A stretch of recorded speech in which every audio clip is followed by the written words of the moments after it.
আমরা এমন সময় খুবই নাজুক মুহূর্ত আমরা পার করতেছি। এই নাজুক মুহূর্তের মধ্যে আমাদের কর্তব্য হলো আল জামাআ, তথা যেই দলের প্রতি, যে গোত্রের প্রতি অধিক সংখ্যক আলেম ওলামাদের মত রয়েছে, তাদের অনুসরণ করা। এক নম্বর অনুসরণ করা কোরআন হাদিস থেকে। যেহেতু আমরা কোরআন হাদিস সরাসরি বুঝি না, এই জন্য আলেম ওলামাদের অনুসরণ বেশি বেশি করা। এছাড়া অন্য কোন পন্থায় যদি আমি আল্লাহকে পেতে চাই, রাসূলকে পেতে চাই, সেই পন্থাটা হবে জঘন্য এবং বাতিল পন্থা। আল্লাহকে কিভাবে পেতে হবে? আল্লাহকে পেতে হলে রাসূলকে পেতে হবে, আর রাসূলকে পেতে হলে আলেম ওলামাদের সংস্পর্শে অবশ্যই যেতে হবে। এছাড়া বর্তমান সময়ের মধ্যে যত ধরনের মতবাদ রয়েছে, সবগুলো ভ্রান্ত মতবাদ। আজ আমি আর আপনি এই ভ্রান্ত মতবাদের অনুসারী হয়ে নিজের ঈমানটুকু শেষ করে দিচ্ছি। আমাদের ঈমান আমাদের থেকে চলে যাচ্ছে, আমাদের ঈমান আমাদের কাছে থাকতেছে না। আমরা এর পরোয়া করতেছি না যে ঈমান নিয়ে আমাকে যেতে হবে দুনিয়া থেকে। এটাও আমাদের সেই খেয়াল, আমাদের সেই চিন্তা ভাবনা থেকে বাদ পড়ে গিয়েছে। কেমন যেন এক আমরা উন্মাদ হয়ে গিয়েছি। যেমন পাগলে কোনো ধরনের চিন্তা ভাবনা থাকে না, যে হাকিকি পাগল, বাস্তবিক পক্ষে যে পাগল, তার যেমন কোনো চিন্তা ভাবনা থাকে না। সে তো মনে করে দুনিয়া থেকে চলে গেলে দুনিয়া ভালোই কি মন্দই কি, খারাপই কি ভালোই কি। যার কোনো ভালো জ্ঞান নেই, বোঝার শক্তি নেই, পাগল আর আমাদের মাঝে পার্থক্য কি? আমাদের ব্রেনটা আল্লাহ তাআলা এখনো সাফ রেখেছেন, বোঝার মতো সেই ব্রেনটাকে পরিপক্ক রেখেছেন, পরিষ্কার রেখেছেন। আর পাগলের ব্রেনটা অপরিষ্কার, তাকে বোঝার শক্তি দান করে নাই। সে মাকে মা বলে চেনে না, অনেক সময় বাপকে বাপ বলে চেনে না, বাপকে ভাই বলে ডাকে, মাকে অন্য কিছু বলে ডাকে। তো এত ব্রেন আল্লাহ তাআলা আপনাকে দিয়ে রাখলেন, এখনো সুস্থ ব্রেনের অধিকারী আপনাকে বানিয়ে রাখলেন। এই ব্রেন দিয়ে আমরা কি বোঝার দরকার ছিল, কি জানার দরকার ছিল, আমরা কি সেটা বুঝতে পেরেছি বা জানতে পেরেছি? আমাদের প্রয়োজন এই ব্রেন কোন জিনিসটা কোন দিকে আমাদেরকে ধাবিত করে, আমরা কি কখনো একটু চিন্তা করে দেখেছি? অথচ মহানবুল আলামিন অসংখ্য জায়গায় বলতেছেন লাআল্লাকুম তাআকিলুন, আফালা তাআকিলুন, আফালা তাযাক্কারুন, লাআল্লাকুম তাযাক্কারুন, লাআল্লাকুম তাতাফাক্কারুন। বিভিন্ন এই ব্রেনটাকে আল্লাহ তাআলা খাটানোর জন্য বলছে, আচ্ছা তোমরা কি এটা নিয়ে ফিকির করবা না? যুগে যুগে আল্লাহ তাআলা অনেক জাতিকে ধ্বংস করে দিয়েছেন।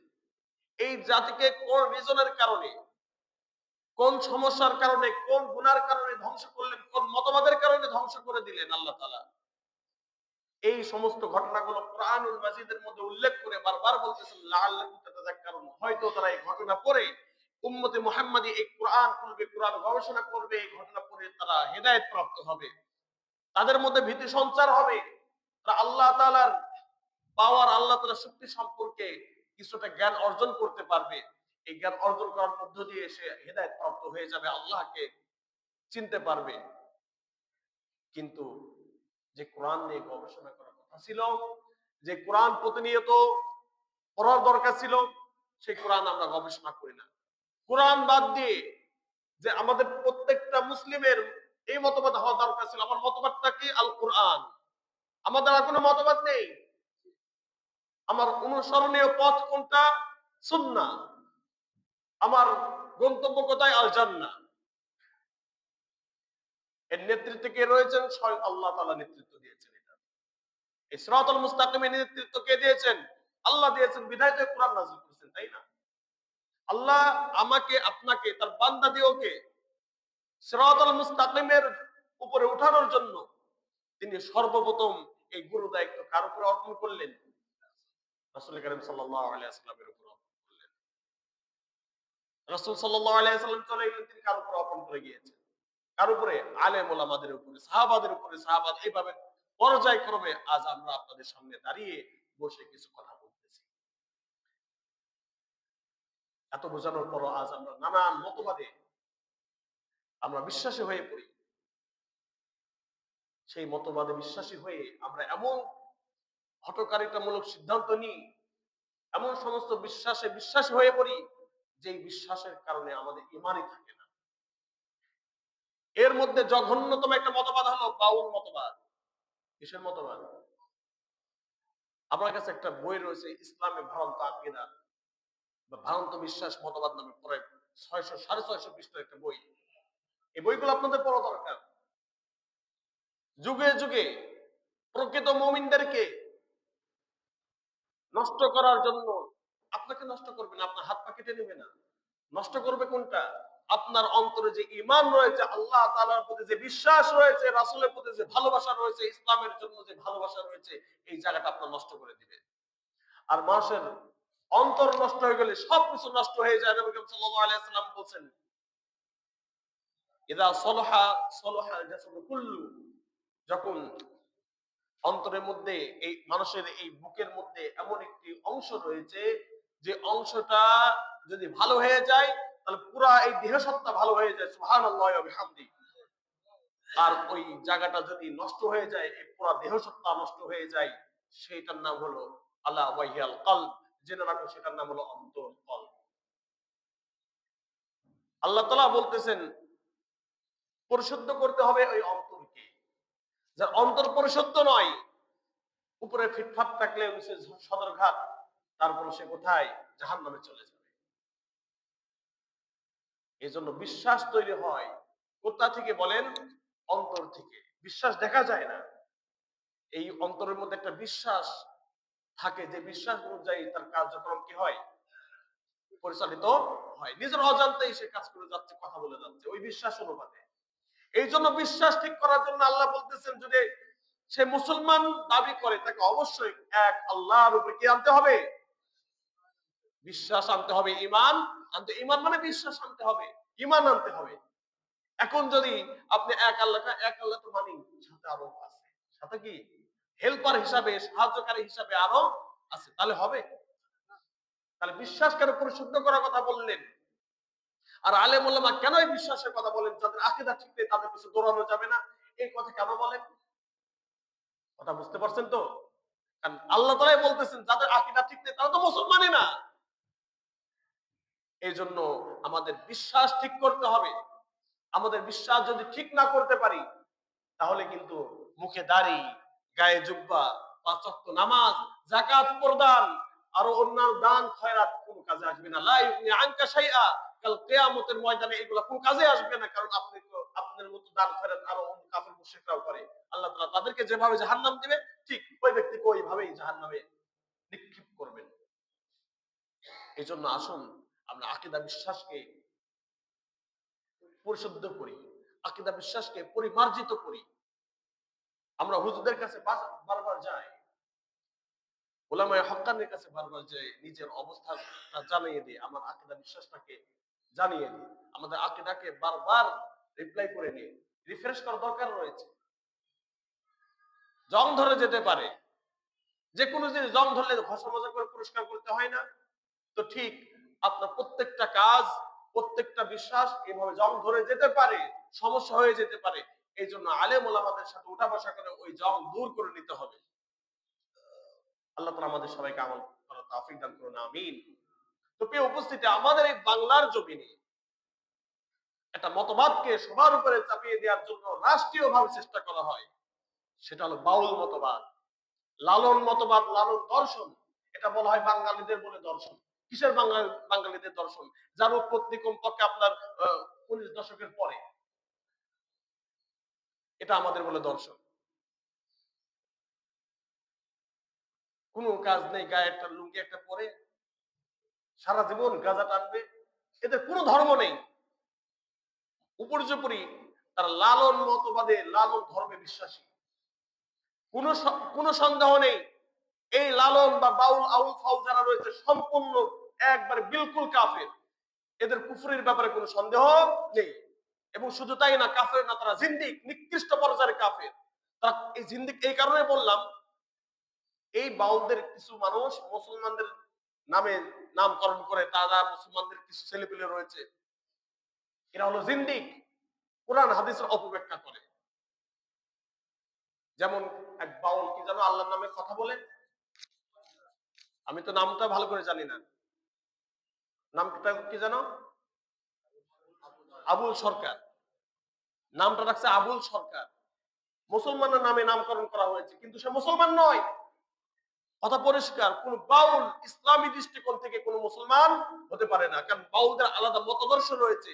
বাউল মূলত একটা স্বতন্ত্র ইন্ডিভিজুয়াল রিলিজন, স্বতন্ত্র একটা ধর্মের নাম বাউল। লালন মতবাদ একটা স্বতন্ত্র একটা ধর্ম। তা আল্লাহ তাআলা বলতেছেন, আল ইয়াউমা আকমালতু লাকুম দীনাকুম ওয়া আতমামতু আলাইকুম নি'মাতি ওয়া রাদিতু লাকুমুল ইসলাম দীনা।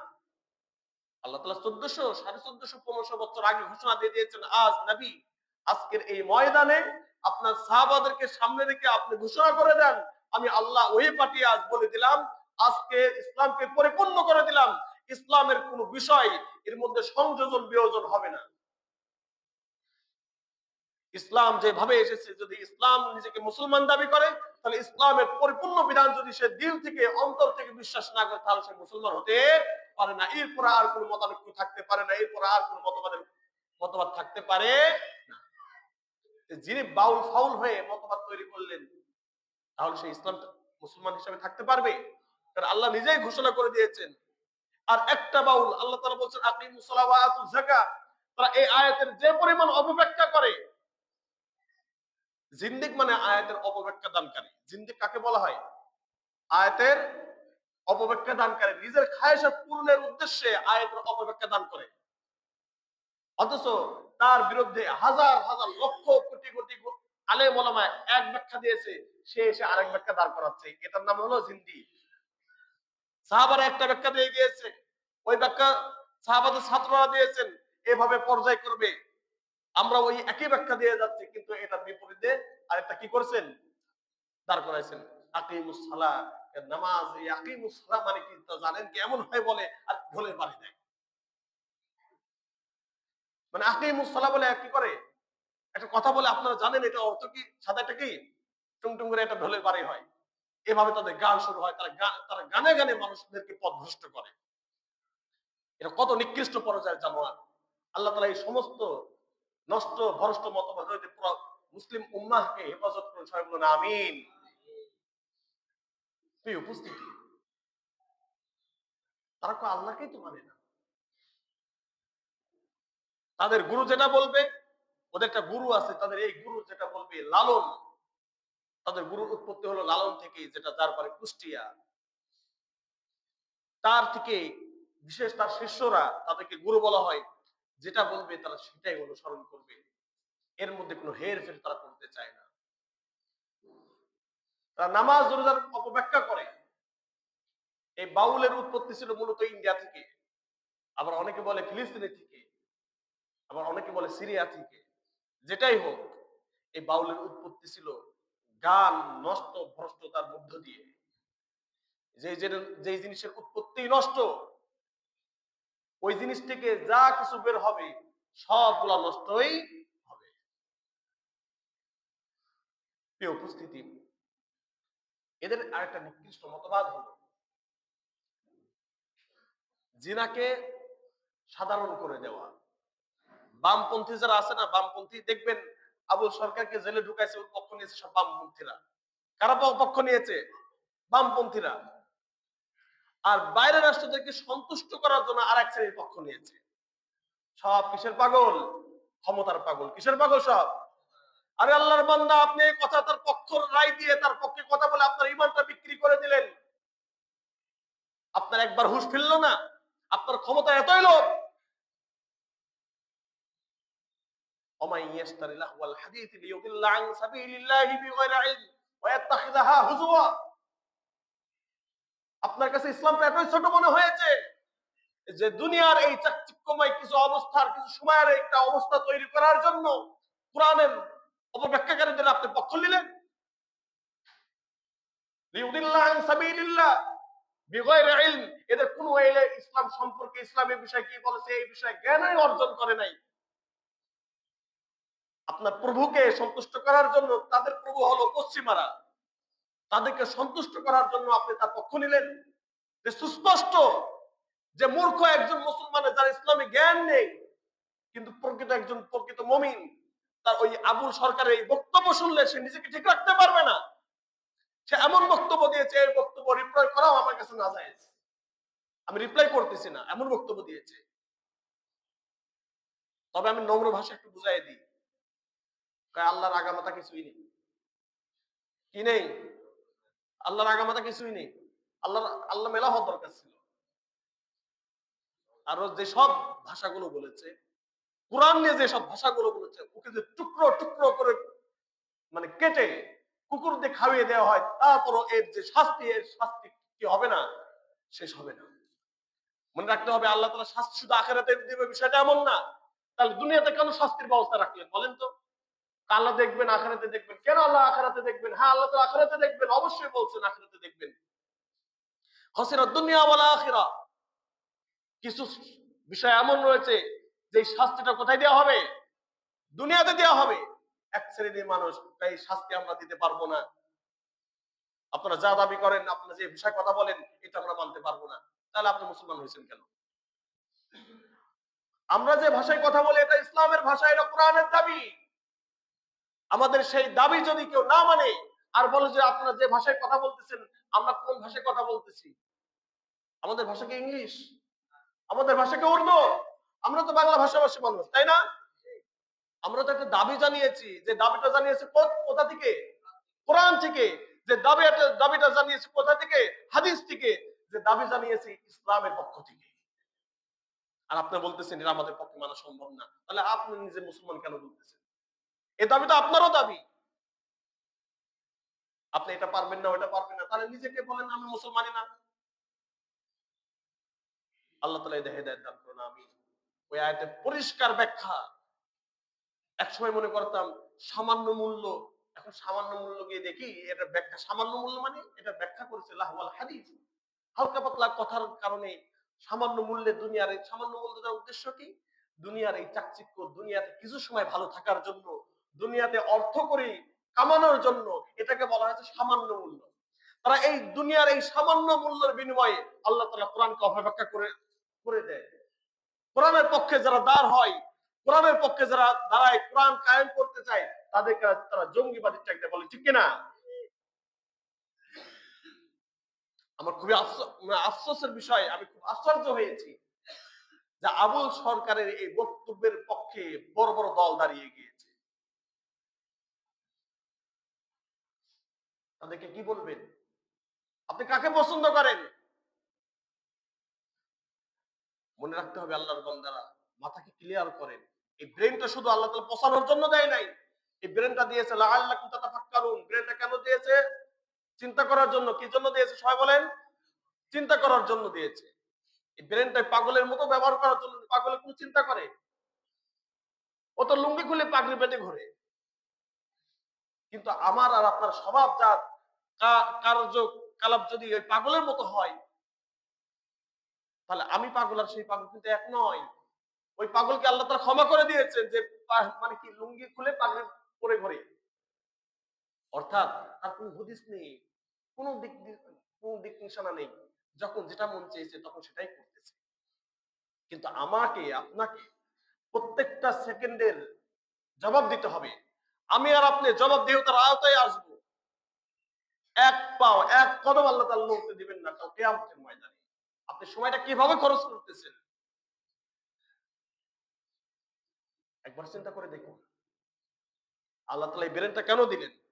এই ব্রেনটা শুধু হ্যাঁ হ্যাঁ অমুক যা বলছে ঠিক আছে, ঠিক ঠিক, এই ঠিক ঠিক বলার জন্য দেয় নাই। এই ব্রেনটা প্রত্যেকটা কথা ক্যাচ করে সেই কথাকে গবেষণা করতে হবে, এই কথাটা ইসলাম সমর্থন করে কিনা। যদি উক্ত বক্তব্য, উক্ত লেকচার যদি ইসলাম সমর্থন করে তাহলে মানবেন, যদি না মানে, যদি ইসলাম সমর্থন না করে তাহলে আপনি মানতে পারবেন না। সেটা যদি আপনার বাপও হয়, সেটা যদি আপনার ছেলেও হয়, সেটা যদি আপনার হুজুরও হয়, সেটা যদি আপনার দলের প্রধানও হয়, যে হয় ওই বক্তব্য কোথায় নিক্ষিপ্ত হবে? ডাস্টবিনে নিক্ষিপ্ত হবে। যত তাড়াতাড়ি বিষয়গুলো বুঝে যাবেন তত তাড়াতাড়ি আপনার জন্য ভালো হবে, আপনার জন্য মঙ্গল হবে। আপনি দুনিয়াতেও সফলকাম হবেন, ইনশাআল্লাহ আখিরাতেও সফলকাম হবেন। আর যদি মনে করেন এই ধরনের বক্তব্য আপনার বুঝে আসে না, এই ধরনের বক্তব্য আপনার দুনিয়ার স্বার্থে বাধা হয়ে দাঁড়ায়, তাহলে কিন্তু আপনি ধরা খেয়ে যাবেন। অতএব কথা পরিষ্কার, যারা এই বাউল লালন মতাদর্শে বিশ্বাসী, ওরা মনে করে বিয়ে কিসের? কি মনে করে? বিয়ে কিসের? বিয়ে কেন দরকার? যাকে মন চায় তাকে নিয়ে থাকবো। এই জন্য আউল ফাউল বাউলরা এরা বিয়ে করবে না, এক এক সময় এক মেয়ে নিয়ে আসে। ওরা পর্দার বিষয়টাকে মানে না। যে পর্দার ব্যাপারে আল্লাহ তাআলা সরাসরি মুমিনদেরকে বলতেছেন, ও মুমিন, কখনো বেগানা নারীর দিকে চোখ তুলে তাকাবা না। ইয়ালামু খায়িনাতাল আ'য়ুনি ওয়া মা তুখফি সুদূর। আল্লাহ তাআলা এই আয়াত নাযিল করে বলতেছেন সূরাতুন নূরের মধ্যে, অকুল লিল মুমিনাতি ইয়াগুদনা মিন আবসারিহিন্না। নবী, আপনি মুমিন নারীকে বলে দেন তারা যেন পরপুরুষের দিকে না তাকায়। আবার এই আয়াতের আগে নবীকে বলতেছেন, নবী আপনি মুমিনদেরকে বলে দেন, পুরুষ মুমিনদেরকে বলে দেন তারা যেন বেগানা নারীর দিকে না তাকায়।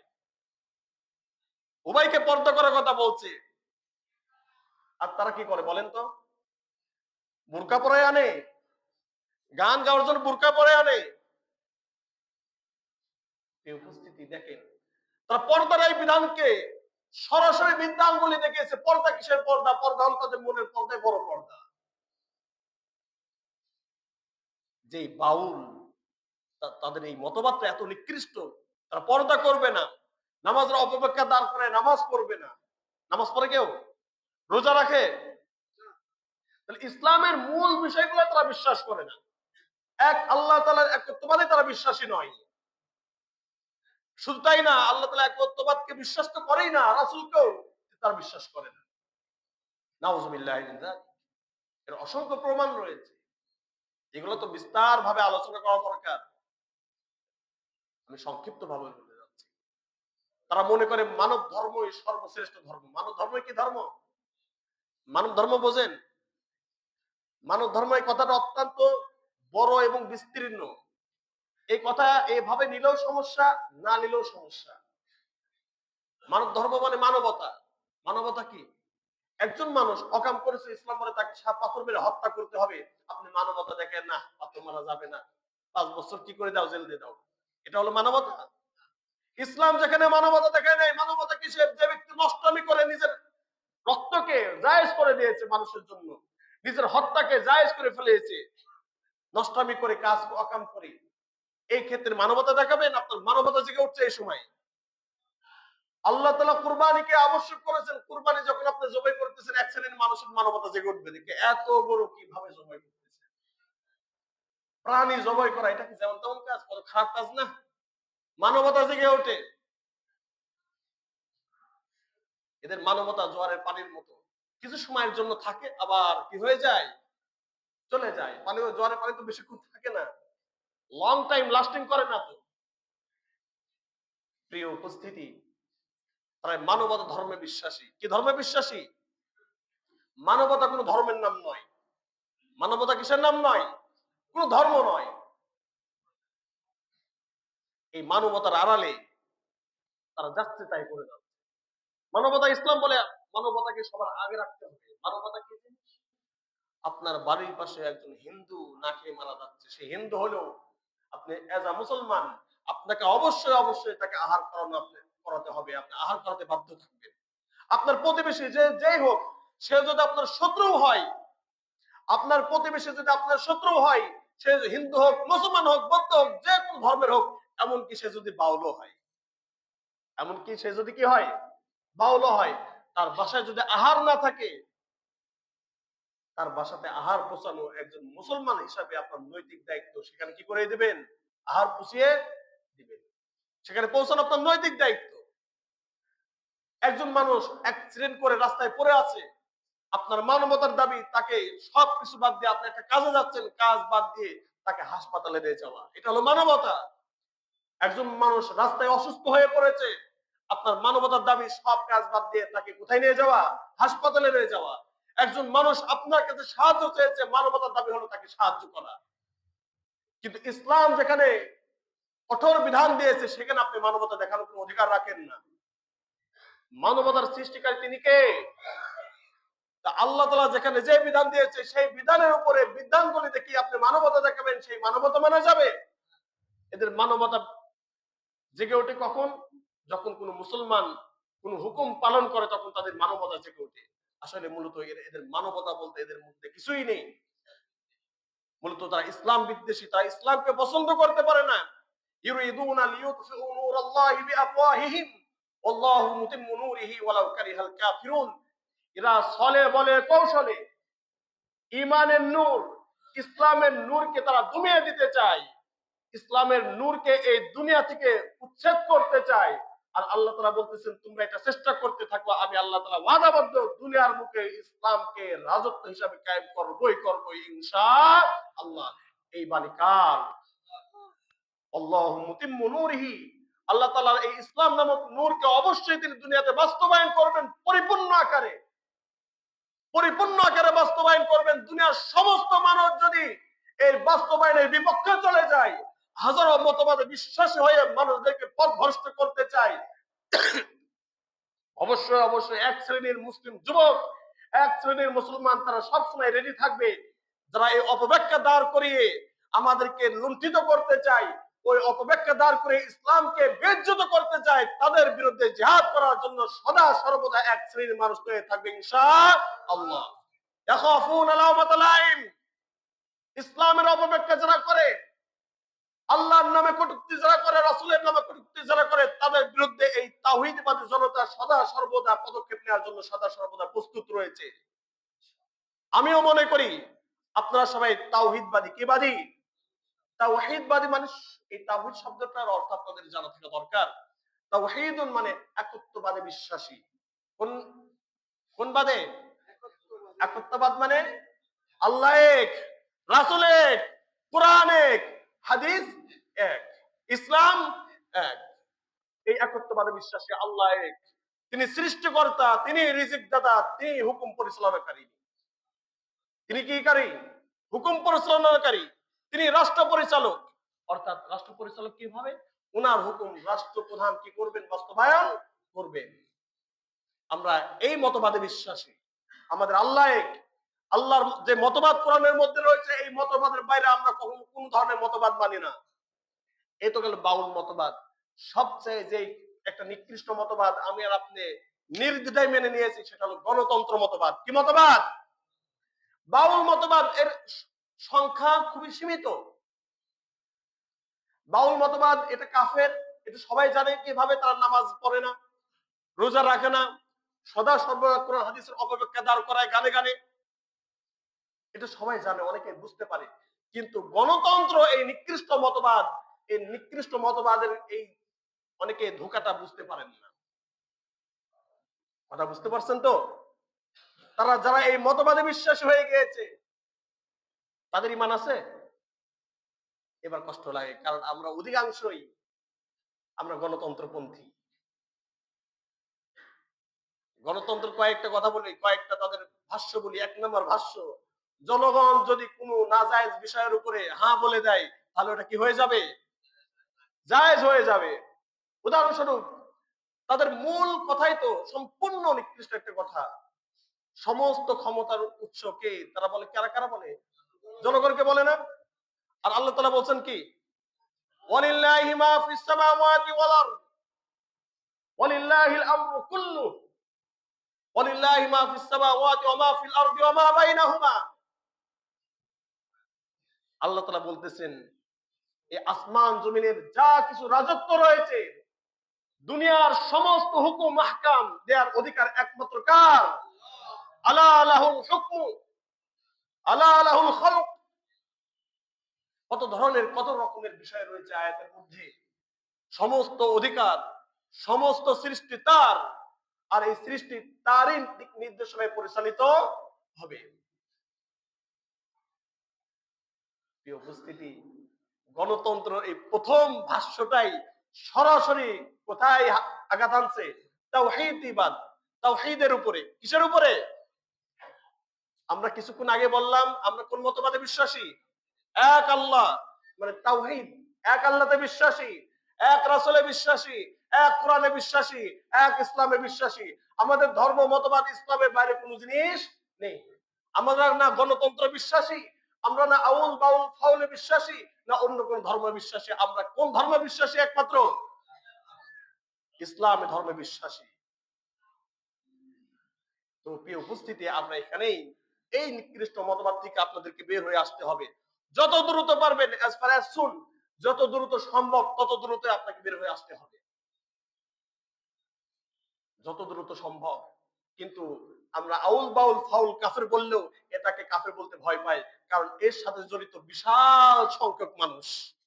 অনেকে দাড়ি জুব্বা পরে জড়িত, অনেকে দাড়ি জুব্বা ছাড়া জড়িত। এই কথা কেউ বলতে চায় না, সহজে বলতে চায় না, অনেক হুজুরও বলতে চায় না। বুঝে আছেন? উপস্থিতি, আবারও বলতেছি, ওইটা থেকে বের হয়ে আসুন। ইনশাআল্লাহ ভালো কিছু করার চেষ্টা করুন। আল্লাহ তাআলা যে আল্লাহু মুতিম্মু নূরিহি, আল্লাহ তাআলা বলছেন আমি নূর, ইসলাম নামক এই নূরকে দুনিয়াতে পরিপূর্ণভাবে বাস্তবায়ন করব। এটাকে আল্লাহ তাআলা নেমে আসবে? এই মতবাদ বাস্তবায়ন করার জন্য আল্লাহ নেমে আসবে? ফেরেশতা নেমে আসবে? হ্যাঁ, ফেরেশতা নেমে আসবে।